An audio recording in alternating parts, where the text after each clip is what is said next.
Here on the WIX editor, you want to click a few times on your menu bar until this option called horizontal menu is appeared. And then after that, you want to click right here on the brush icon, name design, and then the menu design will appear. And then you can choose any theme that you want, or just click on customize design right here at the bottom. Here on the regular, just click on text. And then here on the font, you can just choose any font that you want for your menu navigation to have. For example, I want to change it to Helvetica Bold. Just click on it, and then your menu was changed. You can also customize the font size, either to make it bigger or smaller. And you can also make it bold or italic right here. It will be affected to all of your page.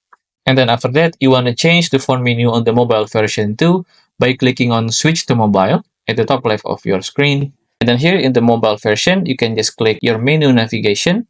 Here I have this 3 bar. Just click on it a few times until it was open, like this.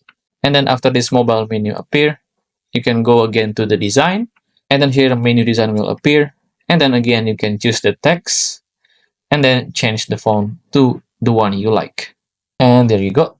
Don't forget to click on publish at the top right of your screen after you've done with all the changes, so your visitor can see the changes that you've made. And that's how to change font navigation menu on WIX. If you find this video useful, please consider like and subscribe.